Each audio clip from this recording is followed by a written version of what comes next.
Why atheists and theists are both wrong.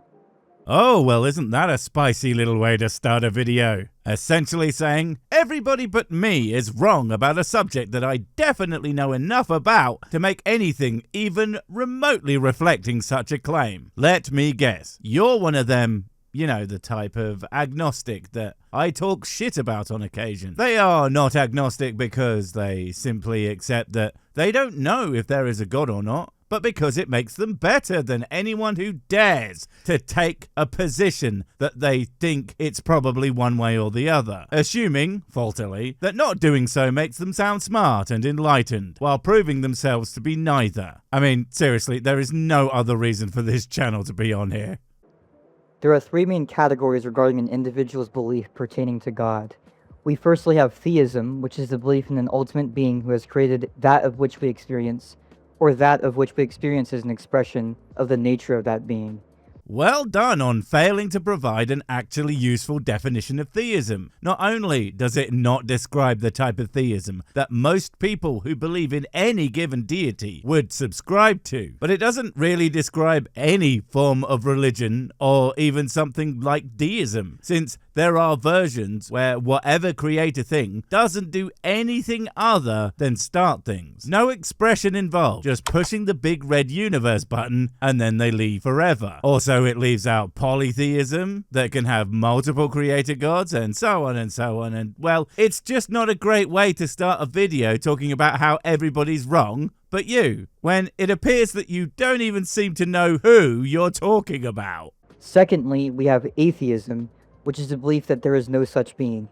Problem with that is, well, even if you had defined theism in a useful way for you to posit it as its opposite, the more accurate way to define atheism as opposed to theism is a rejection of theist claims, not a hard stance on the actual existence of any gods, but the simple fact that a person, when presented with the claims of various theist positions, find them lacking. And lastly, we have agnosticism, which can be defined in two different ways. Number one, simply acknowledging that you do not know for sure, but this still leaves you room to lean one direction. Number two, you do not lean in any direction because you do not see sufficient evidence to do so. I feel that the second description is the most accurate way to describe agnosticism. Wow, 3 for 3 in the Failure Olympics. Impressive. Because, yeah, no, that second one is not how the vast majority of people use agnosticism. And that's for one important reason. Agnosticism is a knowledge claim, not a belief claim. So, in fact, the free to lean definition is not only closer, people just do lean. There are, of course, agnostics who do not believe the claims of theists, making them atheists, and there are agnostics who are pretty sure there is a god, but perhaps they don't know which one, or that it's more the deisty kind, and sometimes just they are a Christian or whatever, but they're really not sure. Ironically, your second one that you are convinced is the right one doesn't really exist, because it's just about how one lives their life. If you do so in a way that never even hints that you believe God is real, you probably don't think he's real, regardless of what you say, and vice versa. I mean, sure, there is probably someone who does somehow, but they would be an absolute outlier rather than the realest agnostic ever. So now that we have our definitions clear, I'm going to go over why the positions of theism and atheism are both poorly defensible, and they both contain many logical errors. I cannot wait to find out how someone who can't even define one of the three positions he's presented in a coherent fashion thinks that they are all wrong, illogical dumbasses, especially considering that ultimately one side has to be right, so one is simply going to end up being more logically consistent than the other. And wouldn't it just be incredibly ironic if Captain Smarty Pants here ends up siding with the one that makes the least credible assertions while pretending absolute neutrality on his part? We will start by stating the propositions of both sides and the opposing side's rebuttal. Theism. The cosmological argument, the first cause. The arguments, everything that begins to exist has a cause. The universe, space, time, and matter began to exist, supported by the Big Bang model and the possibility of an infinite regress of past events. Therefore, the universe must have a cause that is perfectly spaceless, timeless, immaterial, and enormously powerful. Theists argue this perfectly describes God. Okay, that's mostly accurate. Presumably, it's actually a definition he looked up, instead of pulling what he thinks the definition is out of his arse. Although I do think a smart theist would avoid using the Big Bang as the start of the universe, since science absolutely does not show that the universe started at the Big Bang. It simply expanded after whatever came before. But whatever, close enough. Now we get to hear the atheist rebuttals, according to him. Here's hoping he does just as good a job for the various atheist counters. The atheist rebuttal. The argument relies on special pleading. If everything needs a cause, what caused God? If God can be uncaused and eternal, why can't the universe? Or the quantum foam from which it sprang? Furthermore, quantum mechanics demonstrates that at the subatomic level, events like radioactive decay can happen without a strict deterministic cause, undermining the premise that everything must have a cause. Yeah, I think you'll find most atheists don't really dive into the what caused God position.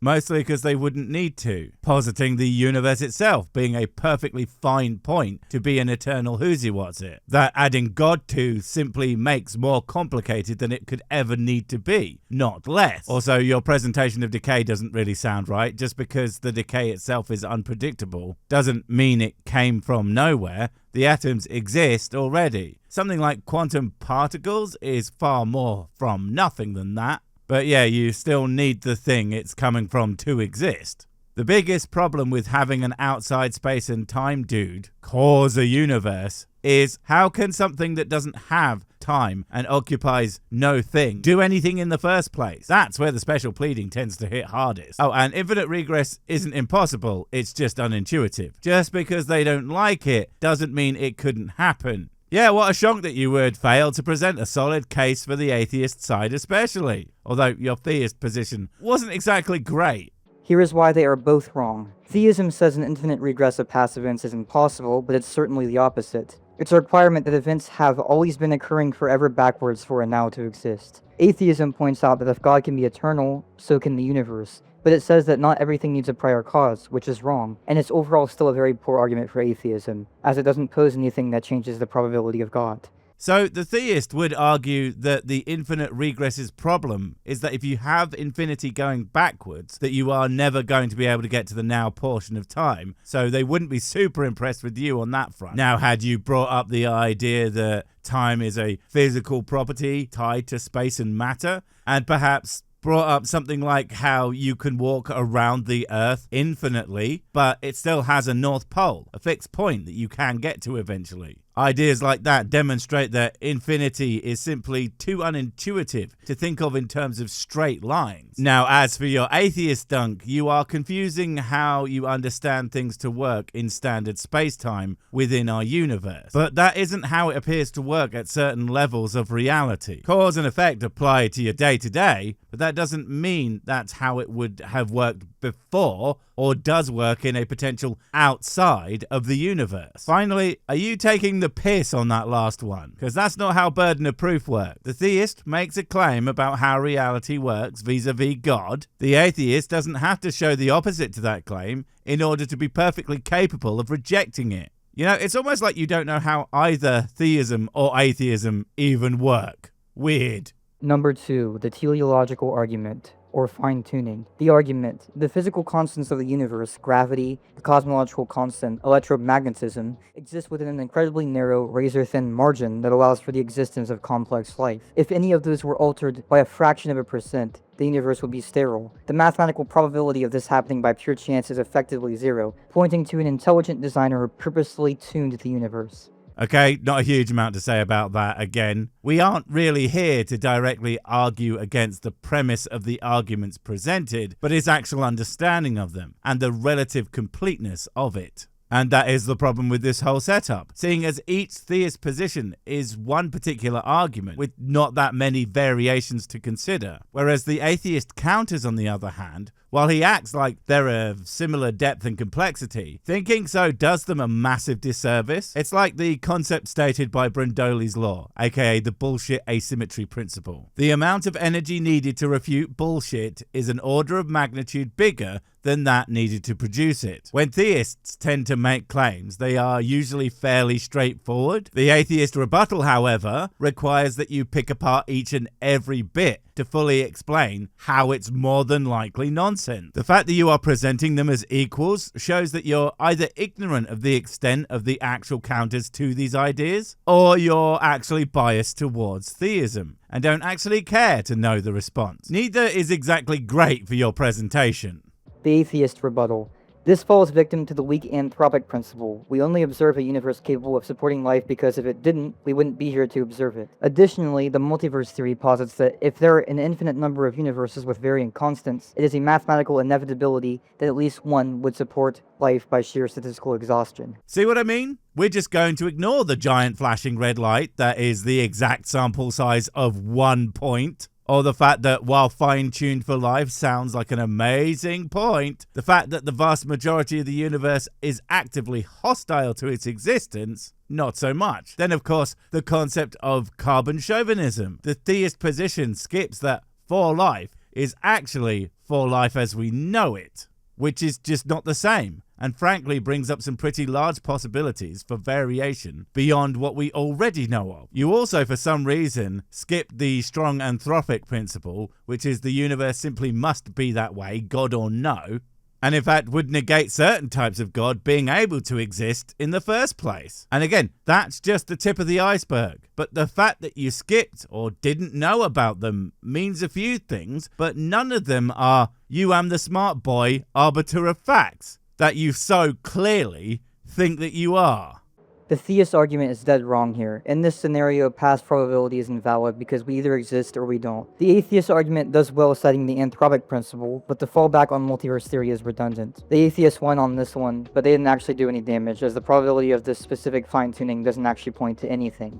Oh, we won one, did we? But it doesn't count because of reasons I see. Amazing. Also, again, the theist would likely find your "we exist so the probability is irrelevant" ironically irrelevant. For them, a low likelihood of something happening helps their position because it means they get to throw in something equally improbable, if not more. And again, just because the argument against the theist point doesn't prove God not real, that doesn't matter. When you refute a claim, the claim is in fact refuted. I don't need to then come up with a more probable claim to put in its place to know that the one being stated is obviously wrong. And if the one stated being wrong has no impact on what I believe, then it doesn't need to change what I believe anyway.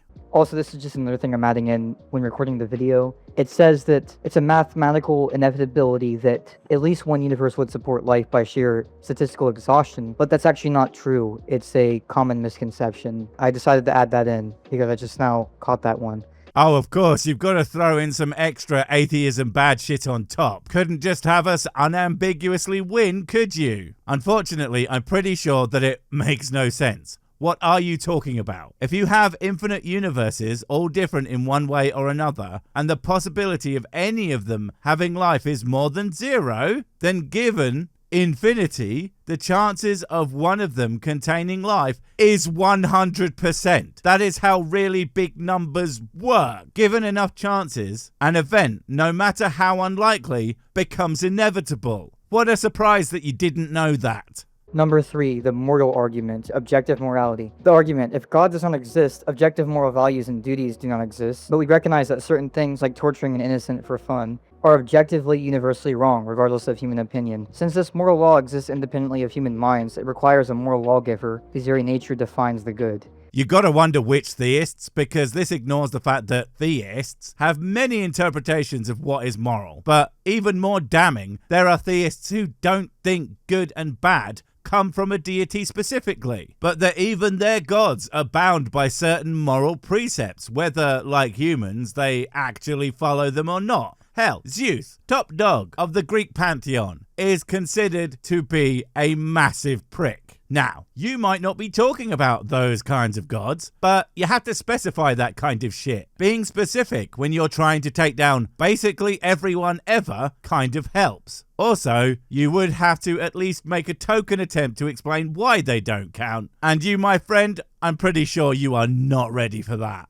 The atheist rebuttal. Morality is a byproduct of evolutionary biology and sociology. Altruism and cooperation evolve because they ensure the survival and flourishing of the species. Morality is intersubjective, not a cosmic absolute. Furthermore, the Euthyphro dilemma shadows this. Is something good because God commands it, making morality arbitrary, or does God command it because it is already good, meaning morality exists independently of God? Okay, again, that is some atheist rebuttals to theist morality claims, but there's more, of course. Things like the absolute fact that if you ask two theists their opinions on various moral questions, even if they hold the exact same religion and even sect thereof, there's essentially a 100% chance that they will differ on some, or possibly many points. That should not be possible in a world with an objective morality handed down to them. Not to mention that various texts, again, supposedly handed from on high, contain what are by any modern human metric clear atrocities. A perfectly moral God should not allow for their own hype sheet to make them look like a massive piece of shit like that. And yet they do. And then, of course, the thing that the Euthyphro dilemma is pointing out, that even if there is a God, if good comes from them, it's arbitrary and entirely not objective. And if good is good regardless of their opinion, then it doesn't come from God at all and could exist unchanged in a universe with no God, so cannot be used to argue for one. And back to the first part of the dilemma, that version assumes only one God. If there happens to be many entities that have various ideas on what's good or bad, and one takes whatever guy happens to be there at the moment's place, the rules would change entirely on a dime. So again, not objective, like at all.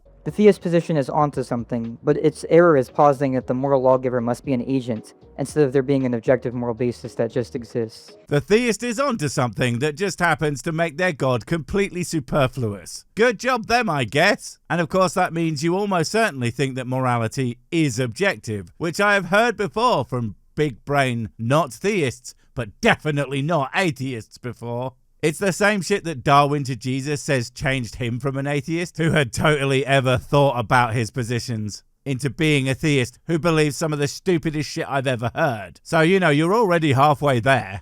The atheist claim here is nothing short of a shitty flaming rat's nest. They describe an objective moral basis and then claim that said basis makes morality subjective.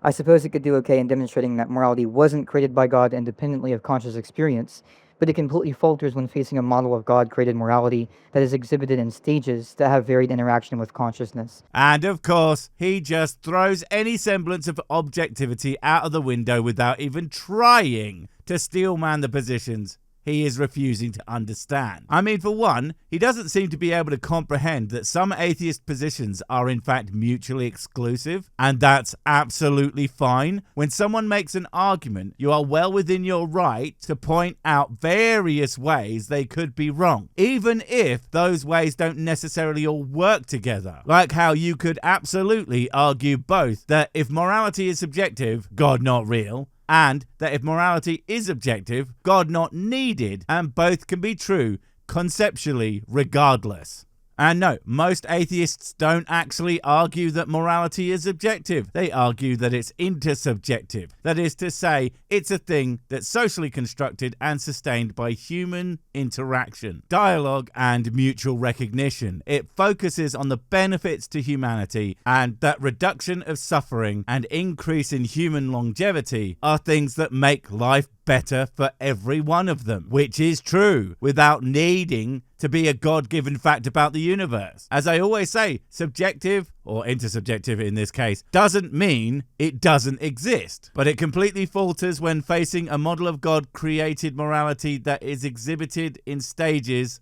and have varied interactions with consciousness. That's just goddamn word salad, which I still assume is supposed to be talking about something. I think how God gave us better morals over time, such as how slavery used to be fine, but now it isn't by God's standards. Except we decided that, and God has literally never given a single shit about humans owning other humans.